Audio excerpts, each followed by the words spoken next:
gentlemen, welcome back. And speaking of welcome, I'd like to welcome all of those who are joining us on the live stream tonight. If you didn't know, Texas Alliance for Life is live streaming this event. We are here amongst over 1,200 people in attendance tonight. Give yourselves a hand.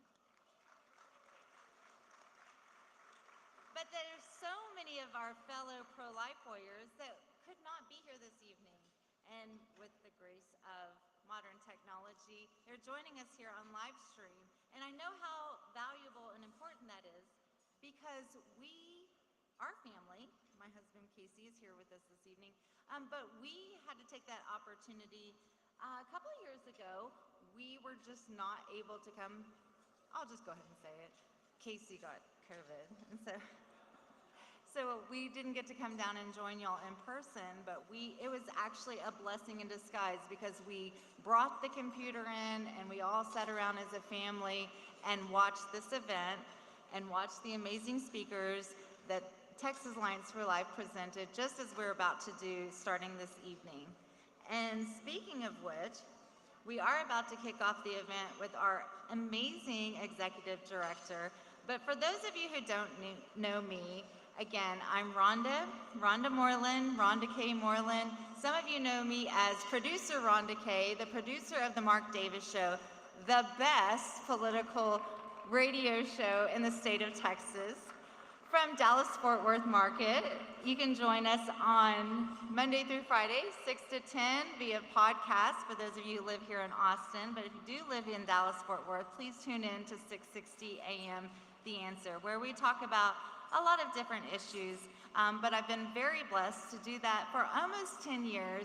And while we cover some pretty heavy stuff, it has been such an amazing opportunity that God brought me to that point in my life where I often get to be a voice for what is most passionate to me, and that is to be a voice for the unborn and a voice to talk about the truth of life. I was called to the pro-life movement in 2007 at a dinner just like this in Dallas, Texas. It was hosted by the Catholic Pro-Life Committee, and it changed my life forever. Just like you, I was sitting at the table, and at the end of the night, we're going to hear from Claire, and she's going to talk about the opportunities to get involved. And after an amazing night of my mind being blown and truly being awakened to the amazing truth about life, I was like, wow, I really need to become more involved, because it was just the same year that our keynote speaker has shared about that I was born in October of 1974, just 1 year after Roe v. Wade had been passed to make abortion legal in the United States of America. I was born on October 18, 1974, to a young woman, 19 years old. She already had a 2-year-old. I know she must have been completely scared, feeling alone, and certainly without resources, but yet she was so brave that she chose life for me. So fast forward to that moment when I was sitting in a room with amazing people just like yourselves, and I realized, wow, what a gift my own life was, because my birth mother chose life for me so that I could be given up for adoption and be adopted by my forever family, and then go on to be married to a wonderful husband like Casey and have 3 beautiful children of my own.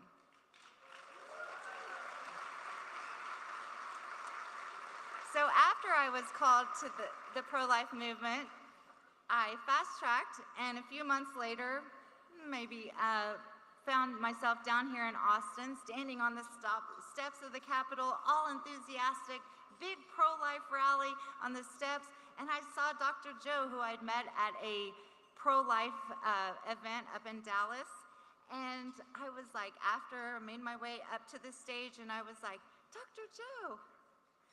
I was like, hi, how are you? And he's like, how are you? What group are you down here with? I was like, I'm not with the group, I'm just here because I saw the flyer that y'all were putting out. And he was like, oh, that's amazing. welcome.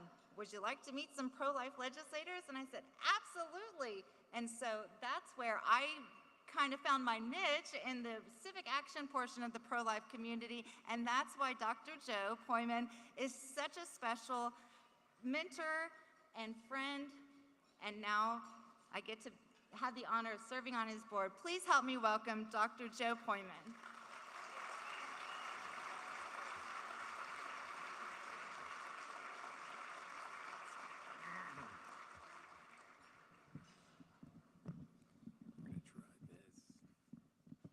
Well, welcome everyone. And for those in this enormous ballroom, isn't it awesome to be with 1,200 other pro-life people? My name is Dr. Joe Poyman. I'm the founder and executive director of Texas Alliance for Life. We have so much to celebrate this evening. Let me begin with this. Every day we wake up, the sun rises in Beaumont. It goes overhead, travels across East Texas, Southeast Texas, across Central Texas, from the Panhandle to the Rio Grande, goes over the hill country, West Texas, and the sun sets in El Paso.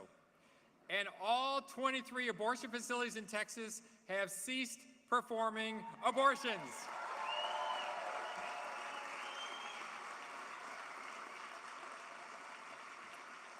Indefinitely, all of them. The thousands of elective abortions reported each month to our state have plummeted to 0. The terrible killing in those awful structures has ended.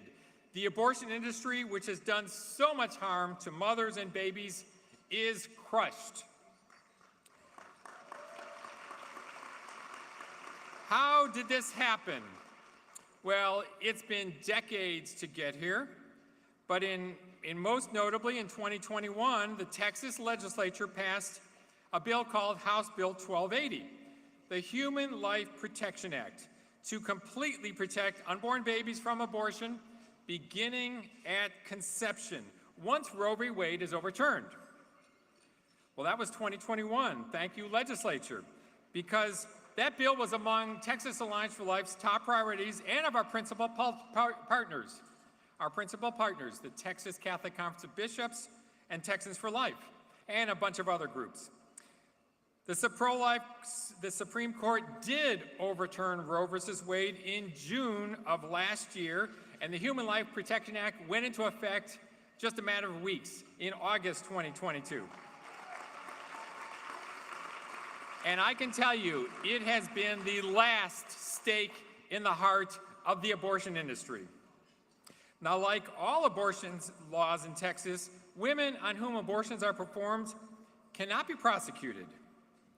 Also, our laws do not allow prosecution of doctors who, for treatment of a miscarriage or ectopic pregnancy or other procedures to save the mother's life. But you will also find this very interesting. In 2023, the legislature appropriated vast funds to assist low-income women, especially women with unplanned pregnancies. The legislature appropriated $165 million, which we strongly supported, to provide funding for the Alternatives to Abortion program.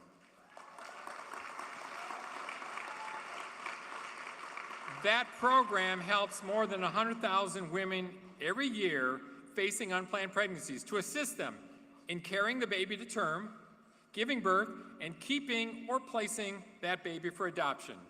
Services continue for 3 years after the birth of the child. Also, how about this? $2.35 billion for pregnant women with incomes up to twice the federal poverty level. The state's Medicaid program pays prenatal, childbirth, and follow-up care for mothers and babies for 12 months. In addition, hundreds, that's awesome. In addition, hundreds of privately supported nonprofit and church-based organizations provide programs for pregnant women and their unborn babies during, and long after birth. Here's another reason to celebrate. It's a little bit more local, but in May, this past May, voters in the city of San Antonio defeated a very dangerous amendment to the city charter called Proposition A. It was a vote by voters. Now, it would prevent any city police from enforcing or even investigating violators of the state's abortion laws. San Antonio was on track to become a regional mecca for illegal abortions. Now, our Political Action Committee, with the support of many in this room, engaged. We identified and urged tens of thousands of pro-life voters in San Antonio to get out to vote against Proposition A. We sent 120,000 text messages. We mailed to nearly 10,000 people. We did robocalls to 10,000 people. We had meetings, and I'm going to say a little bit more about that in a minute, but the bottom line is Proposition A went down on a 72 to 28% vote.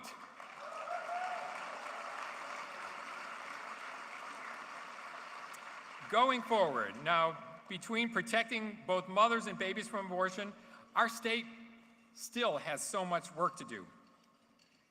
Let me ask you, are our kids and our grandchildren as pro-life as we are? How about our neighbors? How about our colleagues at work? How about our friends at churches? Let's be honest, we have a lot of work to do to hold these gains and much less to expand these incredible gains. So here's our goal with Texas Alliance for Life, and you all who are supporting this or will be supporting this, you're part of it. First, we must educate society on three main points. One, the unborn child is a baby worthy of protection. Am I right? Second, abortion hurts, not helps women and families. Third, Texas provides vast resources for women with unplanned pregnancies.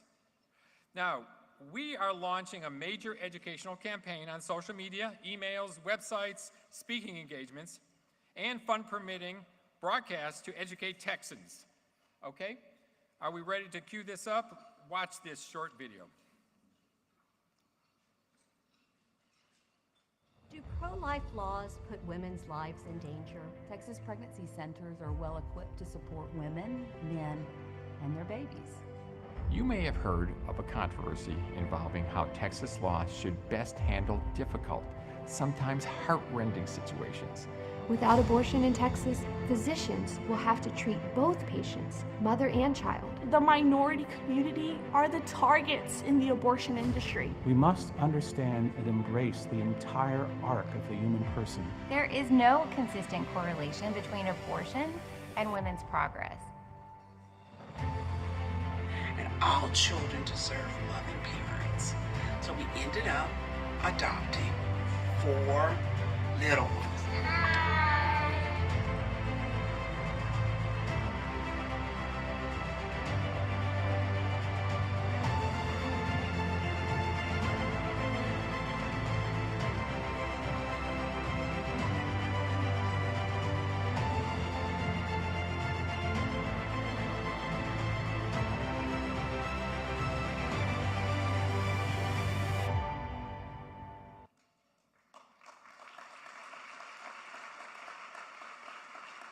Do pro-life laws put women's lives in danger? As you can see, we're calling that the Post-Roe Texas video series. The campaign currently consists of 16 high-quality short videos, each making those points in a different way. Our first one that you saw on there with the physician features the Vice President and Director of Medical Affairs for the Charlotte Lozier Institute. They're based in Northern Virginia, the kind of think tank of the pro-life movement. And it debunks myths that our laws do not allow procedures needed to save a pregnant woman's life in those rare cases. It has been viewed already 20,000 times on YouTube and more than 50,000 times on Facebook. But we need so much more. Now, the second thing, the legislature. The legislature met last spring. I told you about the great things they were doing, and it will meet again in Monday.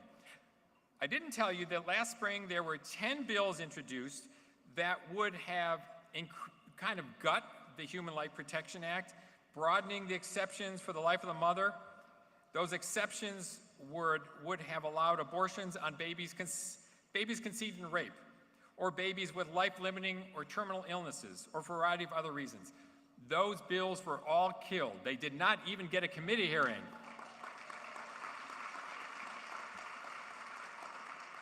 For this, we have to thank the pro-life leadership in the Senate, Lieutenant Governor Dan Patrick. The leadership in the House, pro-life Speaker Dade Phelan.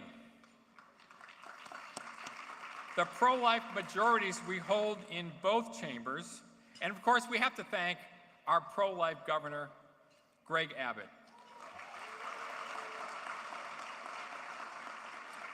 Legal defense. The New York-based Center for Reproductive Rights. You may not have heard of them, but let me tell you, they're a very dangerous organization. They have filed a lawsuit attacking our pro-life abortion laws, particularly the Human Life Protection Act. That case is now before the Texas Supreme Court, and our organization will soon file a friend of the court brief on behalf of pro-life legislators. And it's going to be written by our special counsel, Paul Linton, to show that nowhere in the Texas Constitution is there a right to abortion. We are very grateful to have Paul Linton. He's a national caliber attorney on the pro-life issues. He wrote the textbook, the national textbook on state constitutions and abortions. And I think the brief is very persuasive. Voting pro-life. Our state PAC and our federal PAC have a goal to reach hundreds of thousands of voters again this election cycle, as we did last election cycle, with the goal of keeping those majorities in the legislature. Now, the next election cycle is already warming up. Primary elections in March, general elections in November. We cannot thank you leadership circle members enough, because without your financial support, I mean, you are the boiler room of the battleship. You're the source of the energy.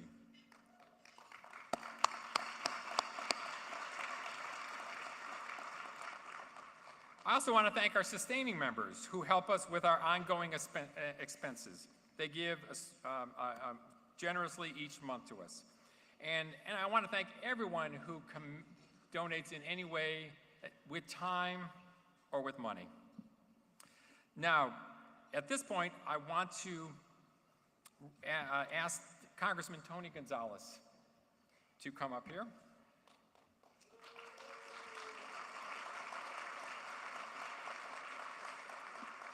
Because we have something for him.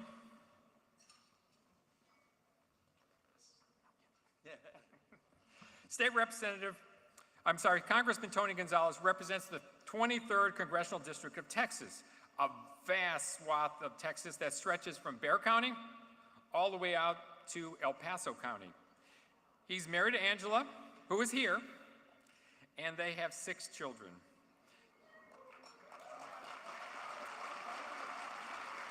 As a member of Congress, he has voted 100% pro-life, for which we are grateful.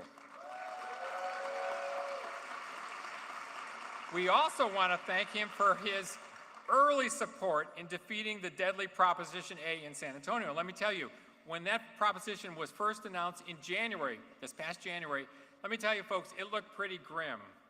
It looked pretty grim, and it looked like San Antonio was going to fall, and that would be the template for many other cities.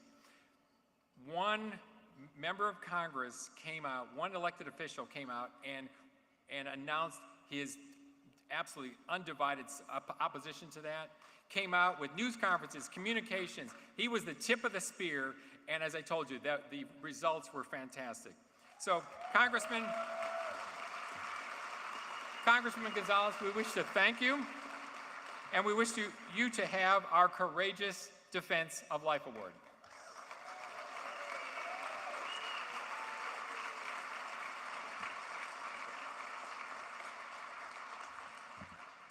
Well, thank you for that, and it's an honor for me to be here. It's an honor for me to serve Texas in Congress, The House of Representatives is a rough and rowdy place, just like our founding fathers meant it to be, but it is truly an honor to serve there. You know, today's a very special night for me because it's Angel and I, it's our anniversary. And yes, thank you.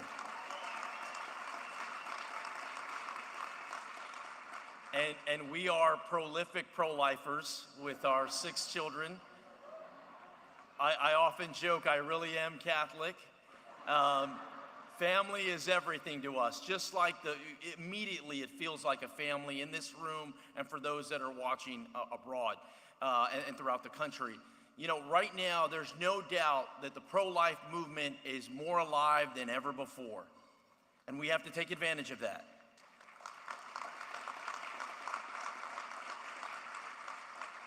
And we do that by engaging.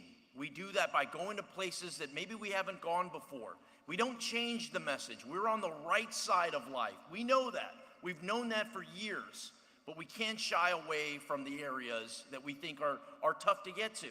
And I want a big thank you to Texas Alliance for Life, Dr. Joe, for working together and defeating Prop A. You know, when I got involved in Prop A, it was very early on, and I started reaching out, and everyone told me, Tony, it's a waste of time. It's already a done deal. San Antonio is as blue as it comes. There's no chance of defeating this proposition. And I'm of the mindset the impossible tasks are the ones that you should work the hardest on.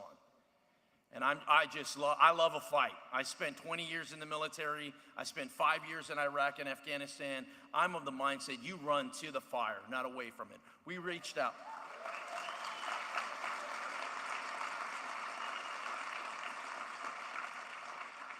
We reached out to Dr. Joe, and he's in. He's all in. He goes, let's do it. Let's get this party started.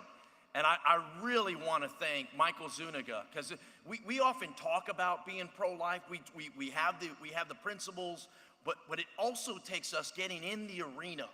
And in the arena, it isn't always pretty. It's block walking, it's talking to people, it's getting in there and just working it. That's how you win elections. And I really want to thank everything that this organization is doing to ensure that we are always going to protect the sanctity of life, starting with conception. And I'm honored to be part of tonight's evening. And thank you so much. Let's continue to work together to make sure, not only here in Texas, but all throughout the country, that we protect the sanctity of life. Thank you again, everybody.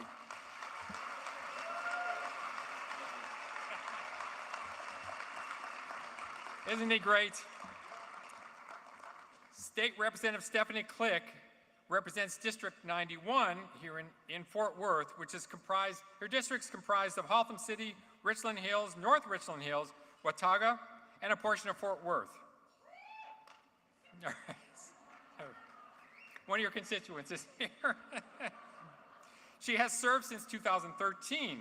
She chairs the House Public Health Committee, and let me tell you, that's an important committee because that's where virtually all our life-related bills end up going. And her committee voted out the bill I just mentioned, some of the bills I mentioned before. Being a nurse, she brings great credibility to our pro-life bills that she supports. And in 2021, she authored a bill to ban trafficking of abortion drugs. She has a particular desire, oh, by the way, that was successful, it did pass.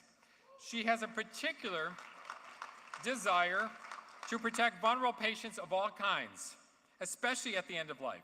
So last spring, she authored House Bill 3162, which was successful, and it increases protections for terminally ill patients. She is here with her husband, Don, and they have 4 adult children.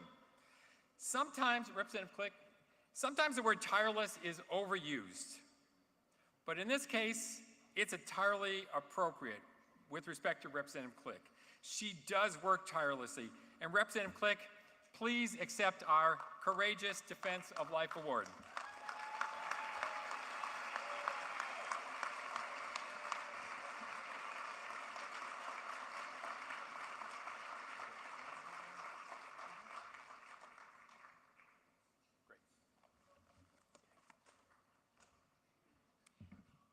Thank you so much for this. You know, my nursing training has taught me that all life has value. And as a nurse, I work with adults that have intellectual and developmental disabilities, folks that have Down syndrome and other genetic disorders. And in our society, those individuals are not valued very much. And we need, when you do not value human life, even human life with a disability, it makes it okay for people to do bad things and not respect those individuals. So this bill that we just passed this legislative session, I've been working on this for 20 years. And we got it across the finish line this time, and it respects the dignity of all human life.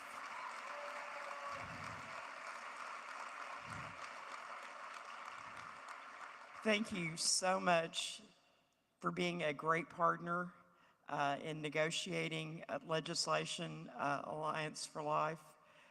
We got it across the finish line, and we still have more work to do so that we as a society value all human life. Thank you.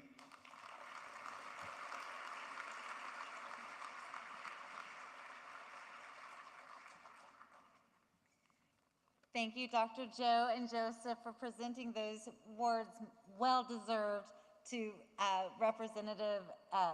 Congressman Gonzalez, and of course, State Representative Stephanie Click. Thank you so much.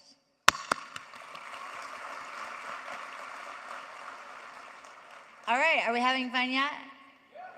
All right, good. All right, everybody kind of loosen up and let's get started. Because if you thought that was fun, we've got even something more amazing in store for you this evening. All right, I next have the honor of introducing our keynote speaker. Now, like the wonderful elected officials that we got to meet on the stage, they came up and did their little walk and got the picture taken and awarded tonight. We definitely were brought together. As I mentioned earlier, Dr. Joe kind of brought me in the civic action. So I had the wonderful pleasure of often advising and helping get some wonderful pro-life legislators elected. And the most important thing that I taught them is brevity is key. So as I have the honor of introducing our keynote speaker, I am going to keep it brief.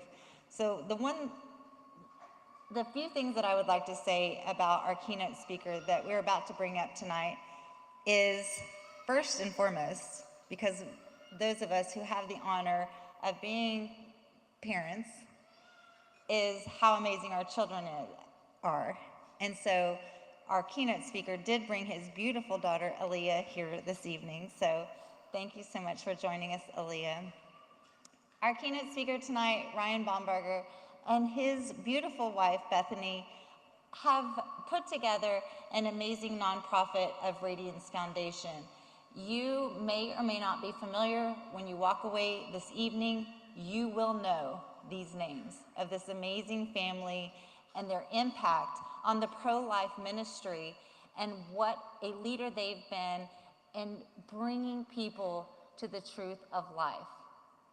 So Ryan, I'm going to go ahead and start bringing you up here. But I do want to point out the one thing that I will, amongst your amazing biography, that I will fast forward through and point out is that what brings us together is that my fellow adoptee, because our wonderful birth mothers chose life for us so that we could put together with our forever families and be with each and every one of you this evening, our birth mothers chose life for us. Thank you for that. Woo!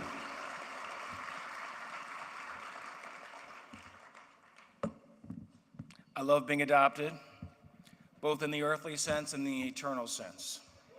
Anybody know what I'm talking about?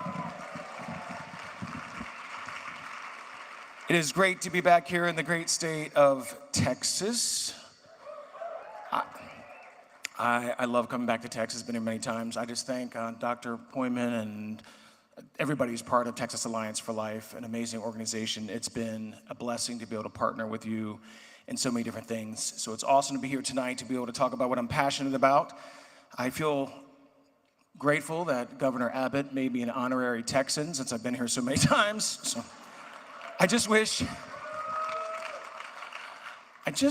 Texans weren't so shy about their own state. Virginia doesn't do that. That's where we're based out of, Northern Virginia.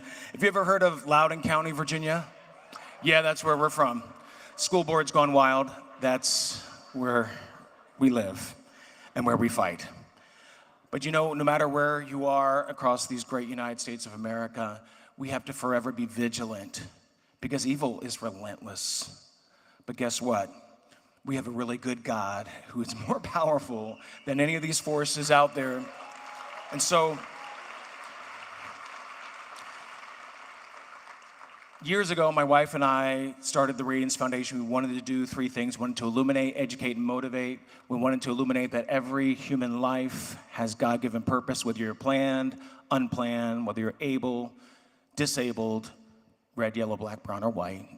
Doesn't matter what color you are. Every human life has God-given purpose. And then we educate on all these easy topics, you know, the comfortable conversations you want to get in.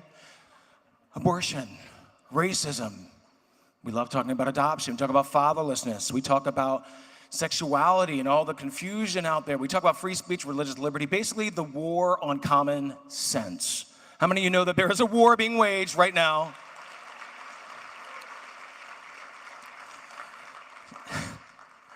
Can't believe some of the battles we have to fight. If you go to radiance.life, you'll see a lot of the content that we create. We have infographics, we have memes, we have videos. I write weekly op-eds. I'm a factivist, different than an activist. See, emotions don't set us free, truth does. Can I get an amen? So we love creating content that is fearless, factual, and freeing. In fact, these are some of our books, which are available outside here after the gala tonight. Pro-Life Kids, written by my favorite author, my wife, Bethany Bomberger. It's an adorably illustrated book. And this actually was birthed out of an encounter my wife had with somebody else who asked her, well, I want to take my child to the March for Life in DC, but I don't know if she's old enough. And my wife thought, oh, she's, 5, 6, 7 years old? The child was 13. We have to teach our children before a broken world reaches them. We can't wait until they're teenagers to teach them a pro-life worldview. So that's why we created that. And then in the middle, not equal, civil rights going wrong. I have no idea who that guy is on the cover, but I guess it's me. But this was also born out of one of the most surreal experiences in my life. In fact, the last time I spoke at this dinner, 8 years ago, I think we were still in the federal lawsuit. We were being sued by the NAACP. Being the factivist that I am, I was so upset about the disproportionate impact of abortion in the black community that our organizations, our first campaign as a fledgling 501c3, we placed about 60 billboards in the really conservative San Francisco Bay Area. You know what I'm talking about? The Bible Belt of California. So we placed billboards that were just highlighting the history and the present racism of Planned Parenthood. We were talking about the resources, the pregnancy centers that are available, and calling men to greater responsibility in fatherhood. And for that, these billboards said, Black and beautiful, toomany-aborted.com. Of course, one is too many, regardless of color. And so we were blasted by the ACLU. We were denounced by Planned Parenthood. And if you're going to be denounced by Planned Parenthood and the ACLU, you're obviously doing something right. But it was crazy because we were denounced by the NAACP, an organization that I grew up revering. I have many friends who still work in the NAACP, and I'm glad that they are still working to change their approach on this issue because they're dead wrong on the issue of life. They called our campaign horribly racist, and they said that it gave people, the public, the false impression that Planned Parenthood kills black babies. They killed black babies, brown babies, white babies, every hue in between. And so I wrote an article and I gave it a very special title. I called it the National Association for the Abortion of Colored People. Yeah, that's how they felt. Sued me, sued the Radiance Foundation, 2 years in federal court, and as I mentioned, we were, I guess, at the tail end of that. thanks to Alliance Defending Freedom, we prevailed. So thank you, Jesus.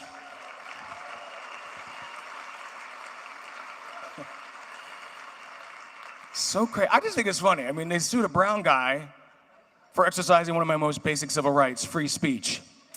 So for anybody who may be part of the NAACP, change the national NAACP on this issue. We're firm believers that God can transform anyone, any organization, any heart. They've done great things in the past, obviously landmark decisions, and they can continue to do great things for every life. And the last book that you saw up there was She Is She. Say it with me. She is. Why do we have to say that in 2023? But we have to. Yeah, there it is. That is a book that's also available out there. And because we believe in gender equality, He Is He is coming out. Wait, maybe not coming out. I should probably say He Is He will be published mid-November. I told you, we love creating stuff that's fearless, factual, and freeing. And everything that we do is really rooted in 1 Corinthians 13:6. It says, love does not delight in evil, but it rejoices in the truth. See, we have a culture right now that said, well, that's not my truth. That might be your truth. There is no my truth. There's no your truth. There's just the truth. Amen? So, and you know, we are called to love every human being, not every human doing. When we get that wrong, we get a lot wrong. But when we get it right, people flourish. And when I talk about flourishing, I love talking about the beauty of possibility. This is why I love just looking at my life and looking at the parents who unleashed purpose, looking at my birth mom whose courageous decision set all that in motion.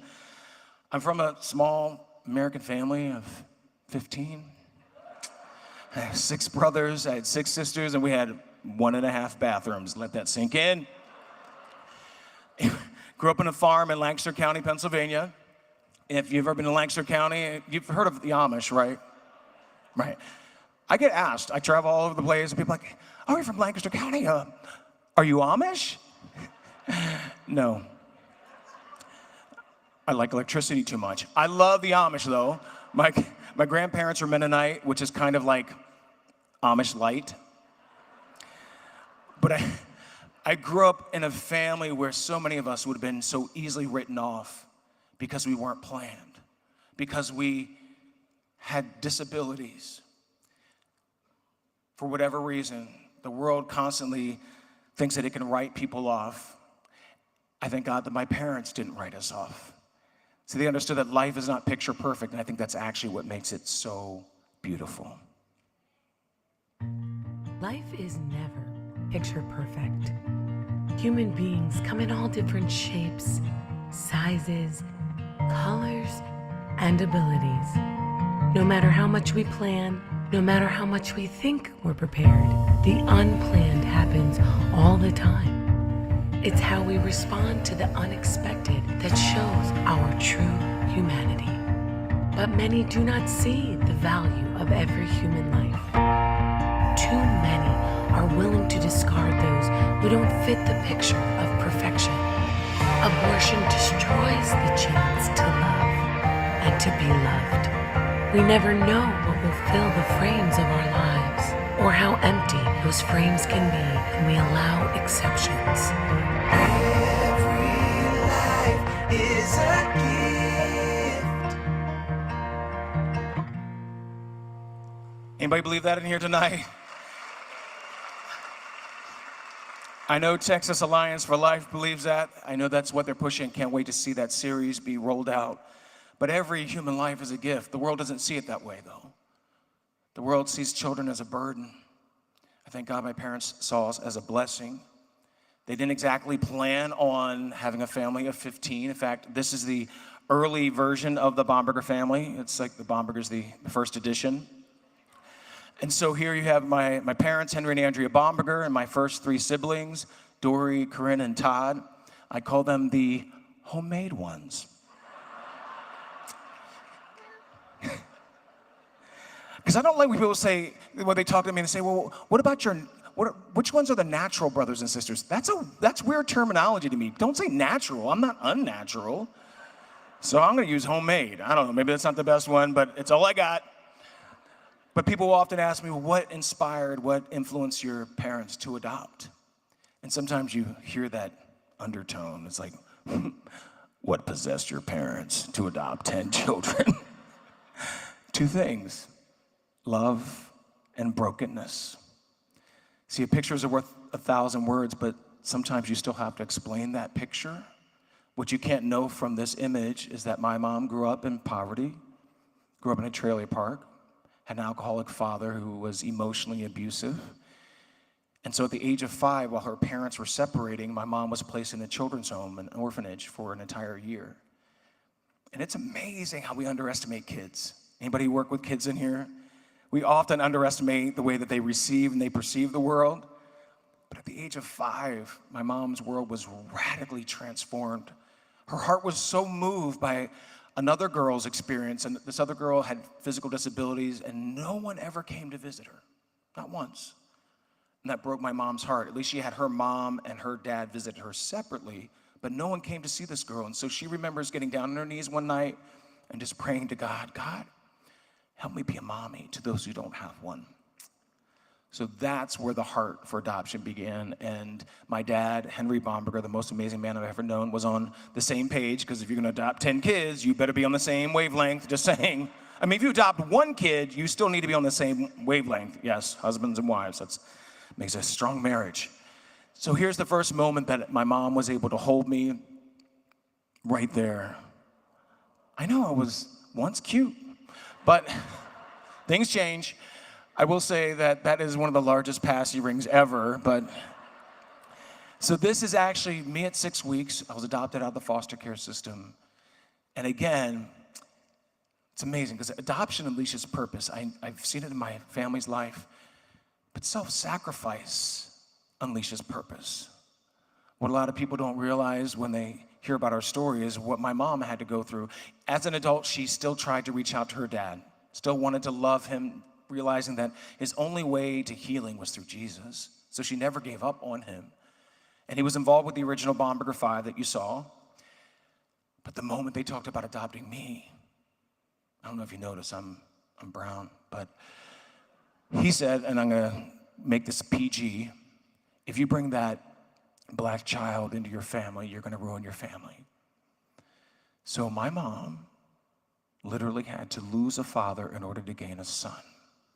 So the moment they adopted me, he had nothing to do with our family the rest of our lives. He missed out on 13 amazing grandkids who could have loved him, he could have loved us. I will say that my parents chose well, they chose me. So thank you, Mom and Dad. Yeah. My mom, by the way, is, I am who I am because of my mom and my dad, and of course, so many others involved in our family, my siblings. My mom is the reason why I love to write. Power words, the most avid reader. She has a way of looking at the world that is just so incredible. I am who I am because of my dad. This is actually a picture of me with my dad when I'm just 1. And this graphic actually describes our family's journey. Color isn't what binds us. Love is. See, we're one human race. Can I get an amen in here?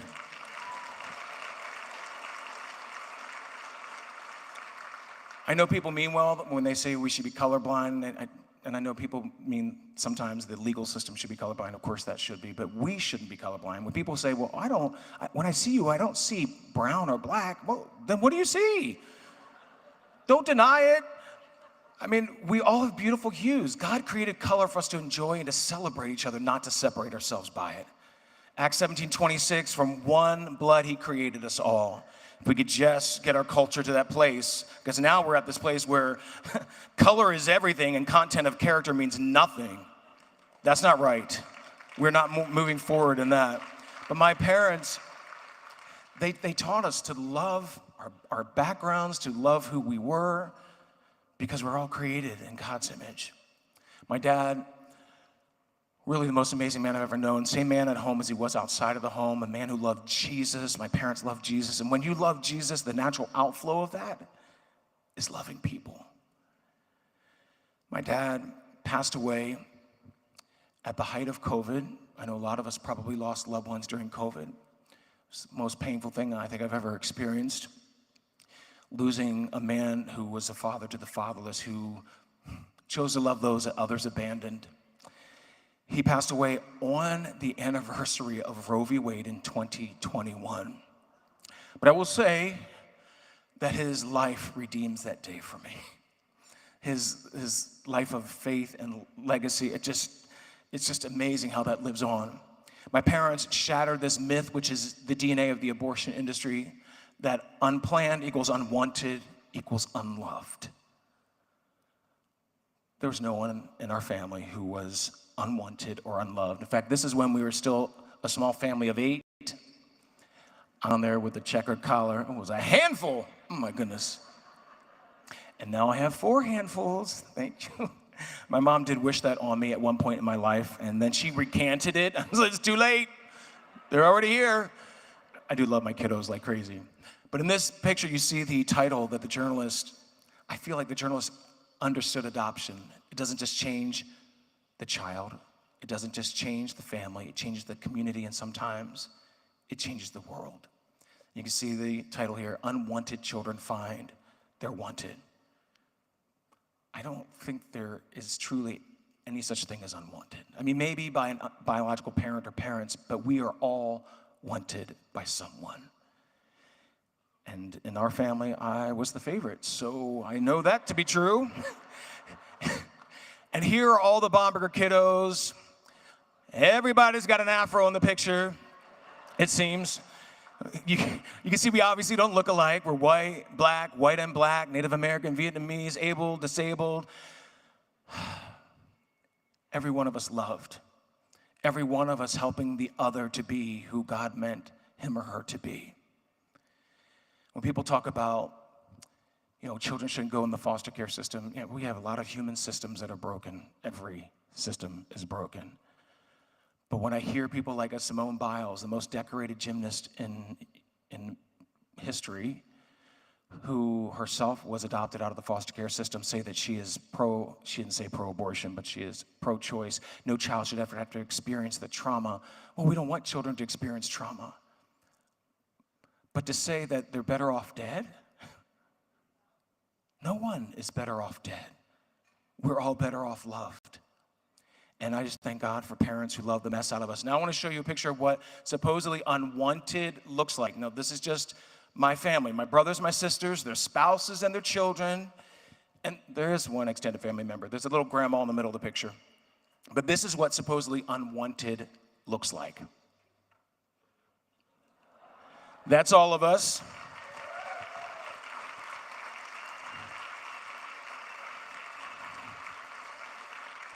Congressman Gonzalez, maybe your family will be this large at some point. You said you're prolific. All right. But this is 64 strong. This picture was taken 8 years ago because it's the last time we were all in one space at the same time. There are now 15 more lives through new marriages, births, and adoptions.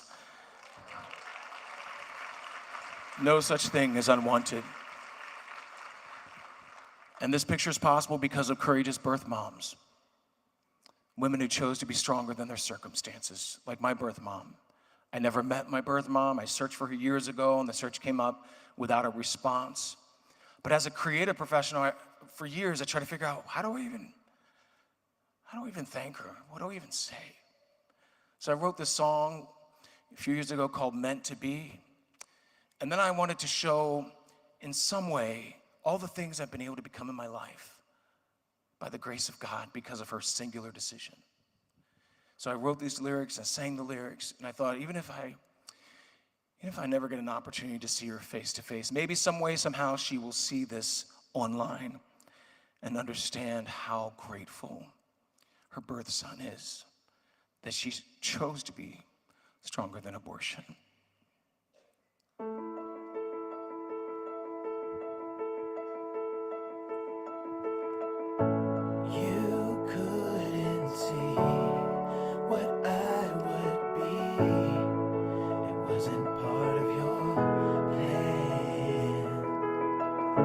Stronger than your circumstance, you gave my life a chance, touching the future before it began. You're the reason I am here. I know deep down in my soul, my life has purpose. I know deep down in my soul, my life has purpose.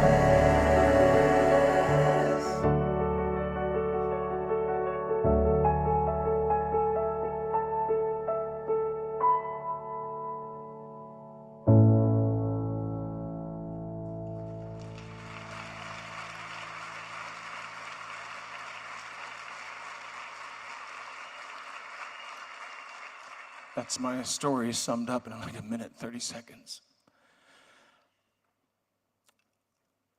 I say this often, and I don't feel like I could say it often enough. I am the 1% that's used 100% of the time to justify abortion. Every time we have conversations about abortion, every time there's a news piece about it, they inevitably get to that place, well, what about rape? My birth mom needed wholeness and healing, and that's not something you can get from abortion hucksters. I pray that she got the healing that she needed. But see, the circumstances of our conception never change the condition of our worth. I mean, did anybody in here control the circumstances of your conception by show of hands? Just checking. All right, because that would be weird. Be an amazing gift, strange gift. But see, we live in a culture with an abortion industry that says that your wantedness equals your worth. In fact, we look back to an early brochure from Planned Parenthood. This is a brochure on birth control. And their first slogan was, every child a wanted child. I guess because every unwanted child, a dead child, didn't have the same ring. But Planned Parenthood's brochure here actually illuminates some truth. 'Cause once in a while, truth will, I guess, maybe accidentally slip out of Planned Parenthood. But in the middle panel, they're asking about birth control and is it an abortion? And Planned Parenthood knew back in 1938, abortion kills life after it has begun. They knew that in 1938. They don't know that in 2023. See, it's amazing what happens when your business model changes, right? Over COVID, businesses shut down all across the country, but what remained open? Abortion mills. Because they're essential. That's what they said. Abortion is healthcare. We kept hearing this refrain over and over again. Well, if abortion is healthcare, then slavery was job care. Yep, I said it. We want to use euphemisms. They want to avoid what the violence of abortion is all the time. I don't avoid it. And I thank God that Texas Alliance for Life doesn't avoid it, and these courageous legislators. Can we just give them a hand one more time? Because this is an incredible partnership. And I love that when Dobbs came out and Roe was overturned, Planned Parenthood and the abortion industry was saying, we have a health care crisis in America. No, we had a health scare crisis created by the abortion industry and their activists trying to pretend that abortion is an uplift for anyone. But they kept saying women are going to die from these abortion bans. Women are going to die. How many women have died from abortion bans? 0. Recently, several women have died from chemical abortions at Planned Parenthood, but mainstream media isn't interested in those deaths because they are acceptable collateral damage for fake feminism. Here is something, I'm going to skip over this one. Planned Parenthood now is on, it looks like it's something that belongs in The Onion or Babylon Bee, but it's not. So Planned Parenthood tweeted, or it's not even called tweeted anymore. Did they exit? I don't know, whatever you call it. On X, they posted, virginity is a social construct. And then they talk about how this is all patriarchal. And of course, virginity hurts everyone. Okay, this is unscientific, but just how many people have been killed by virginity? Maybe some people temporarily felt emotionally harmed. Just joking. 0 have died. How many have died from the violence of abortion since Roe? Over 64 million. This other myth in this post-Roe America is this, and this gets under my skin because I love our 3,000 plus pregnancy centers all across the United States. Can we just give a hand clap for them?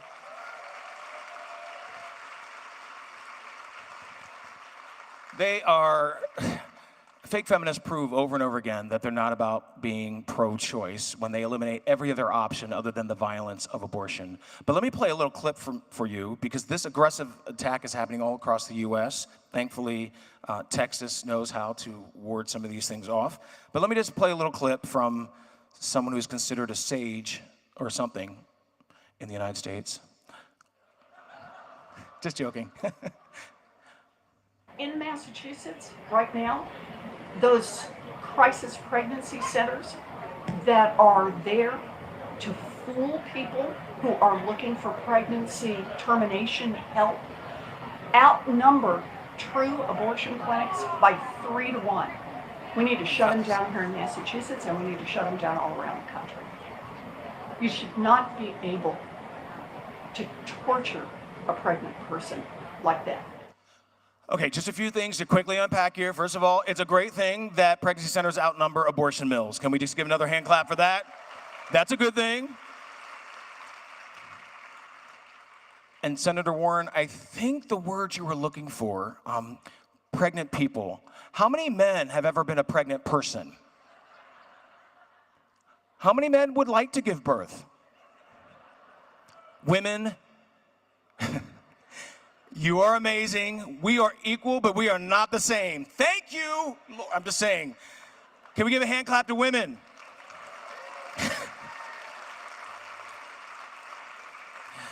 Yeah, the word she's looking for is women. Women are beautifully and biologically different. I saw the C-section. My wife actually had 3. I was not prepared for it. I almost passed out, but it's all good. Women are made of the strongest stuff. And men, honestly, I get tired of men getting kicked to the curb. Men, we are awesome too. Let's give ourselves a hand clap. Women, you can clap for that too. And let me just quickly show you, I'm sorry I gotta do this, but I wanna show you what torture is. So when she talks about torture, this is, oh my gosh. Baby boutiques and mama boutiques. I mean, millions of items all across the United States given for free, parenting classes. I mean, the list goes on and on. Yeah, that's what torture looks like. No, that's what love looks like. Yes. So, this is so true. We are stronger than our circumstances, but it's not just our strength. Philippians 4:13 says what? I can do some things through Christ. No, it says what? I can do all things. And this isn't just for women, it's for men too, because heaven knows dads matter. Can I get an amen in here? Some of us may not have grown up with dads, but the beautiful thing is we don't have to repeat any of the mistakes of our past, of our parents' past. But dads matter in a culture that keeps trying to redefine things. I want to give you just an insight into why we named our organization the Radiance Foundation. This is actually an ultrasound of my wife's child when she was in her late 20s as a teacher, facing unplanned pregnancy. Her fellow teacher said, just abort it. Just abort it. When she went home from this ultrasound, she opened up her journal, and in the margin of the journal, the verses Psalm 34:4-5, and said, and I sought the Lord, and he relieved me of all my fears. And those who look to him are radiant. They are never covered with shame. That's why she had a particular name for that baby girl. This is the story of not only Bethany, but that baby girl.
That is my oldest daughter, Radiance.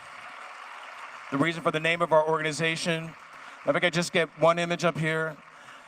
This is the result of a courageous decision. My birth mom's decision resulted in these lives being possible. My youngest daughter, Aaliyah, my oldest daughter, Ray Ray, my oldest son, Makai, my youngest son, Justice. Out of my 4, 2 were adopted.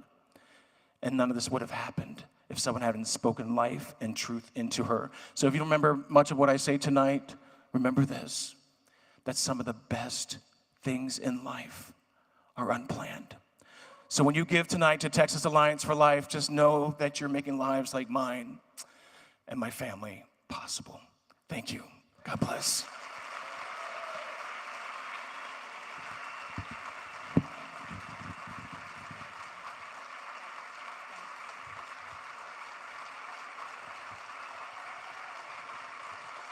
Wow.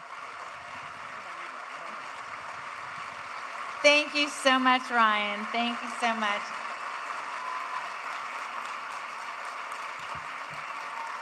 And now you know why we all at Texas Alliance for Life fell in love with him 8 years ago when he joined us as our guest speaker.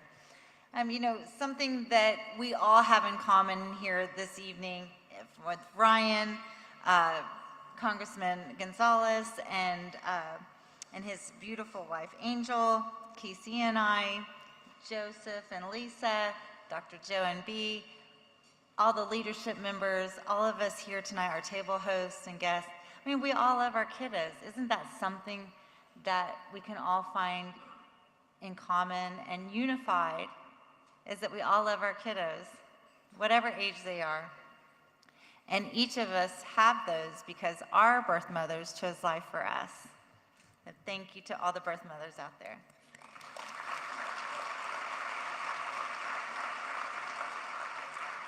So a little housekeeping. There is, if anybody loses anything this evening, just make sure to check at the registration desk. We have an amazing team of volunteers. Can we get a hand for all the volunteers that helped make tonight possible? So if you lost anything, keys, earrings, your credit card's with me. No, I'm just kidding. So if you lost anything this evening, check out the registration desk. And I love that Ryan had talked about faith clinics. So yes, I love being here. I love being a part of the board of directors for the Texas Alliance for Life, but I've spent many of my, or the last few years of my life, and I feel like what people serving on the board of directors of a pregnancy center in Dallas, Birth Choice Dallas, they were so generous to honor me last weekend at their dinner for my service and time with them. But I love about when they talk about the fake clinics and like Ryan, like you said, you know, let's go get them. Let's continue to go get them. You know, people love fighters in today, and you know, people love strong, opinionated, whether it's in our politicians that we talk about and that we met this evening, people, you know, why I got to be invited here tonight as your MC is managing the clock. And as a producer, I have no problem, of a morning radio show, I have no problem like keeping us on track. So I am gonna kind of speed the evening along, but I do wanna just point out a couple of things. For example, Congressman Gonzalez said, we must not change the message. We live in a time whenever, you know, people wanna think about what's more comfortable for the people that we're around. We're not called to be comfortable all the time. God has challenged us as pro-life warriors to push back and fight and stand up for something that is not really uncomfortable, as Ryan and some of the other speakers this evening have mentioned. It's not always comfortable to be pro-life warriors. Ryan brought out, we are always looking for a fighter. Well, now I have the opportunity to bring on another fighter. And that is a fighter who has been fighting since before birth. It is my honor and privilege to welcome my fellow fighter for the pro-life cause, Claire Colwell.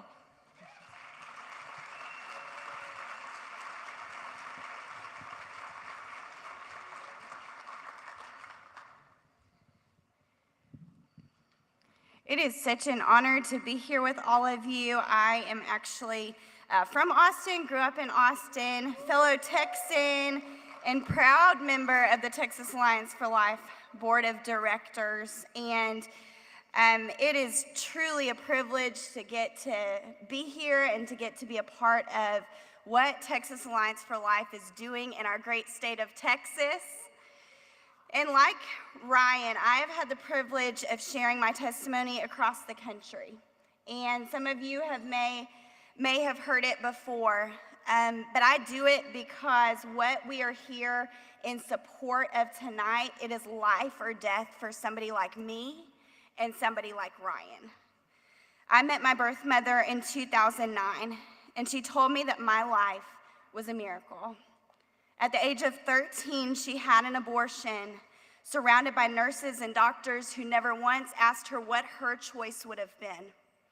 And miraculously, I survived the abortion that successfully aborted my twin because of a doctor's mistake. Through her tears, she changed my life forever. I never imagined that I would find out that I survived something that was literally meant to end my life. But I was able to see through my birth mother's tears and through her pain in her eyes, which is indescribable to me still today, I was able to see the humanity of the unborn child through my life, through my twin's life. But not only that, I was able to see the woman, the humanity of the woman like my birth mother who is desperately looking for someone to simply say, "You are worthy. You can do it. We are going to walk alongside you." Someone who would empower her to know that she could choose life. When I gave birth to my 10-year-old daughter, Sadie June, I truly realized the domino effect of abortion. Because as I held her in my arms for the first time, I realized the miracle of her life. Because if I hadn't survived my birth mother's abortion, she wouldn't be here. And that impacted my life even more. Not only that, but I recognized through the impact, the domino effect of my daughter's life, I realized the impact of organizations like Texas Alliance for Life. Because one decision, one life spared, it doesn't just impact that one woman and that one child. There is this generational impact. And tonight, we get to celebrate that generational impact of Texas Alliance for Life. Because what we're doing tonight is life or death for Texans like me. Tonight, we're celebrating 35 years of the generational impact of Texas Alliance for Life. And yes,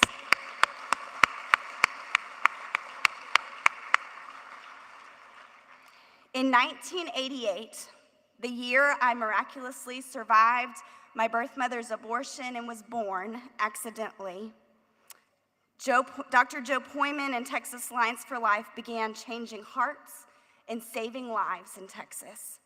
And I want to thank you, Dr. Joe Poyman, everyone who's been influential in Texas Alliance for Life for the past 35 years, all the elected officials that we stood here with tonight, and all of you who are here in support of the life-changing, life-saving work of Texas Alliance for Life. I want to thank you from the bottom of my heart for fighting for lives like mine, lives like my twins. So at this time, with that in mind, I'd like to ask table hosts to open the large white envelopes on your table and pass out the pledge cards so that we can be a part of this generational impact that Texas Alliance for Life is having right here in our state. As you receive your card, you'll see this pledge card right here that I'm holding up. And if you prefer, it is also available online at texasallianceforlife.org/give. So you can do it that way as well. If you wouldn't mind, please fill out the card, at least with your contact information, so that we can stay in touch. As you look at your card, the first thing on your card is your name and your contact information, including your email and your phone number. Next, you'll find 4 levels of annual Leadership Circle memberships. As Dr. Joe Poyman said, the Leadership Circle is vital to the success of Texas Alliance for Life. Our Leadership Circle memberships range from $1,200 to $10,000 per year. All Leadership Circle members receive a complimentary table at next year's dinner in October of 2024, and 2 seats at our luncheons in February, April, and August. As you fill out your cards, and you can go ahead and begin to do that now as I continue to share about the possibilities of partnering with us, please note that each membership is payable via a one-time payment, quarterly installments, or monthly installments. We also have another type of membership called sustaining members, who give $50, $25, or $10 monthly on an ongoing basis. Sustaining members are critical to covering our ongoing expenses of running our organization. On the front of the card, we also have options for other donations, and we ask that you prayerfully consider what God would have you do tonight. We appreciate any kind of donation that you can give. And on the back of the card, as you flip it over, you'll find payment methods, and you can contribute via check, credit card, and direct debit from your bank account. The most efficient and most secure way to give tonight is by direct debit from your bank account. You can select how you would like to give your donation tonight and what it will go towards. The first is Texas Alliance for Life, Inc., which covers legislative efforts and is not a tax-deductible item. But this is our greatest need, and this is what I personally have chosen to give towards on a monthly basis. Next is the Texas Alliance for Life State PAC to support pro-life candidates in state and local elections. We cannot protect unborn babies unless the right people are in office, like the elected officials you met tonight. And the third option is Texas Alliance for Life Fed PAC to support pro-life federal candidates. The state and Fed PACs are extremely important right now because we are gearing up for 2024 elections. You can also choose our tax-deductible option if you'd like, the Texas Alliance for Life Trust Fund, used for our statewide educational efforts, outreach, and legal defense of pro-life laws when they are attacked in courts. We can contact your employer's matching gift program. If you would note, if you'd like for us to do that, we would be happy to reach out to you and figure that out. And we also welcome any contributions of including Texas Alliance for Life in your will. If you would think about these options, pray about these options, ask God how He would use what He has given you to impact the lives, save the lives of Texans across the state. By the way, the current federal tax law, the standard deduction, has nearly doubled compared to a few years ago. A lot fewer of us are able to deduct our donations. That means you could give to the lobby fund or to the PACs if you'd like. And so I want to give you just a minute to pray about what God would have you do, and fill out your card. And once you've finished, pass your completed cards to your table host. And at the end of tonight's program, volunteers will be collecting all the large white envelopes.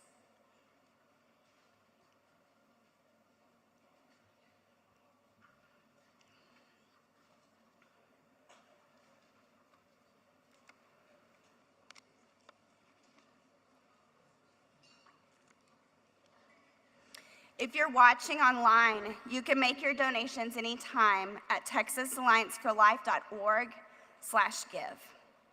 And so I want to thank you once again for being here, for your generous support of Texas Alliance for Life tonight. Thank you for allowing God to use you to change hearts and to save lives alongside Texas Alliance for Life.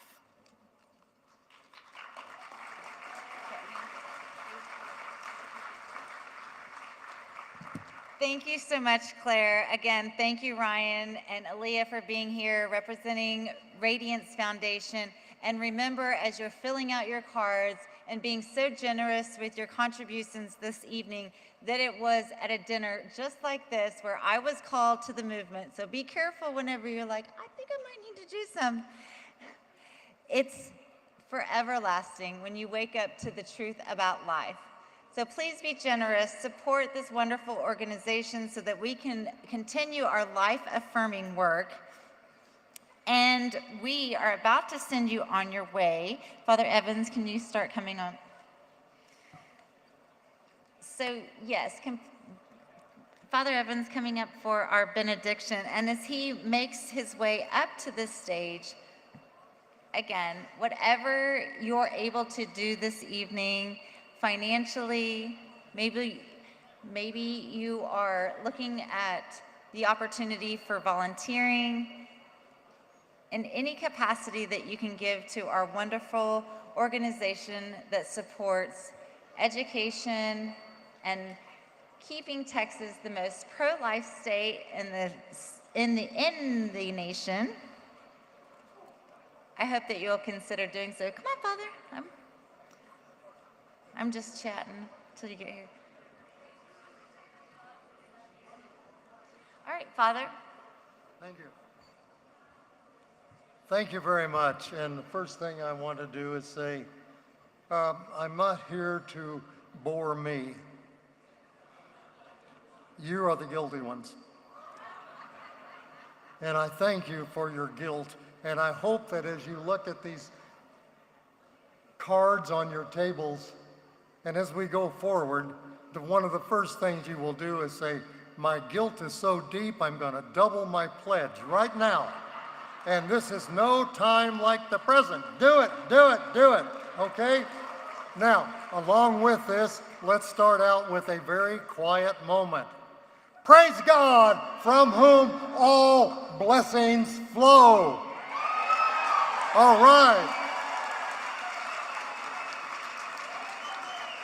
And my friends, there is no time like the present to devote yourself to whatever it might be that you can do to further the occasion of life on the planet Earth.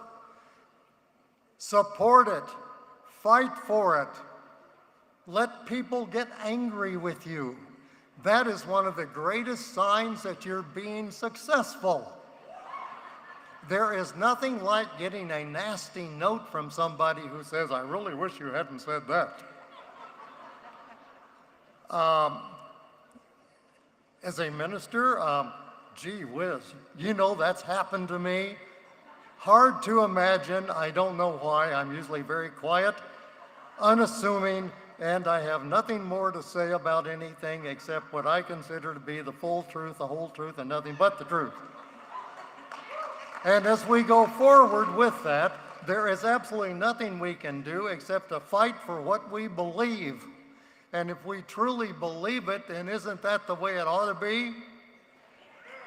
I tell you what, how many married Catholic priests do you know? Okay, I see some of you already know you. You know one. Okay, I am one. You know why I'm one? Because one night sitting at a dinner table with two kids and my wife sitting there, and I heard about this program in another faith where they had a program where you could go and you could study and you could become a deacon in that and you could do different things. And I said, boy, wouldn't that be neat? I wish I could do something like that, but you know, that's just not possible.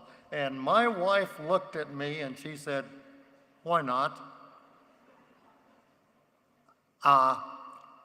Wow, I never knew that 2 words could live and change my life more than that. I applied for it and they said, no, we don't think that that's for you. We've changed our minds. You've applied for this program and we think you should become a priest. And I said, ain't no way, Jose. Well, my friends, this is more than a prayer. This is supposed to be a benediction. Well, if you want to leave, you can. But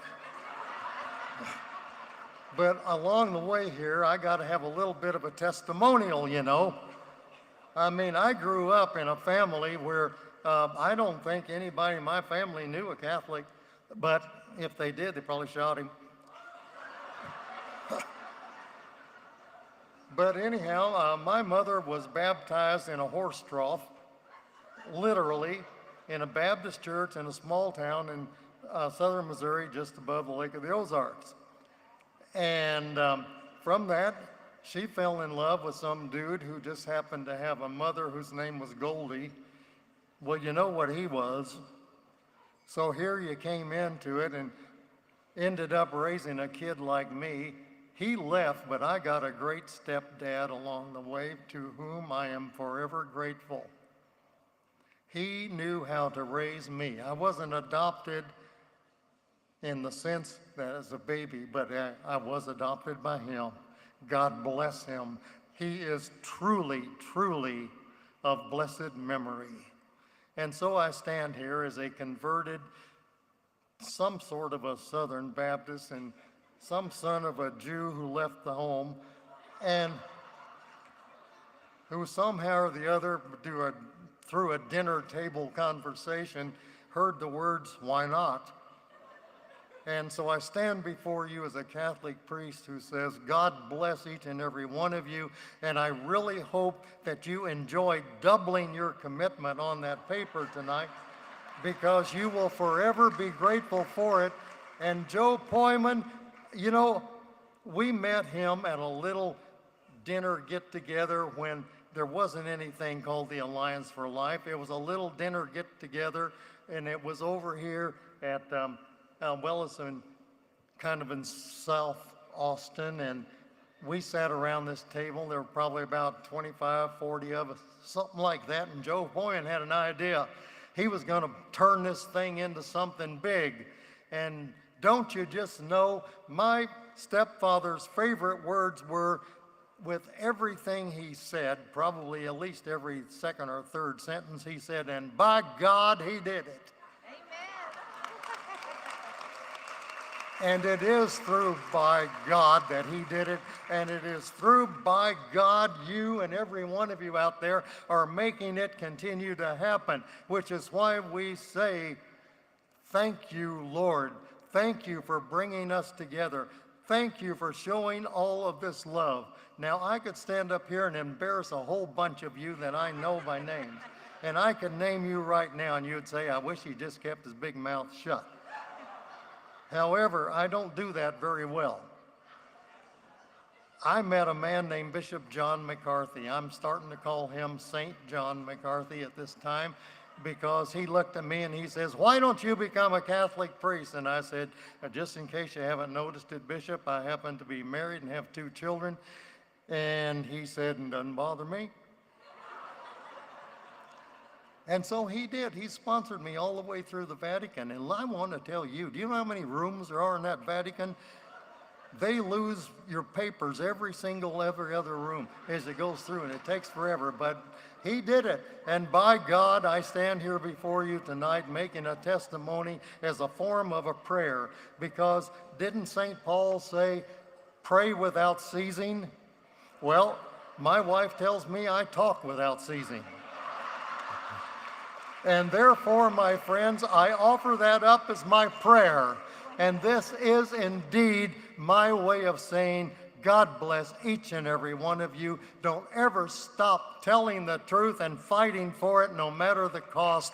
You will be repaid. Your reward is great. I love you. God loves you. We all love you. Thank you, and God bless each and every one of you. Amen.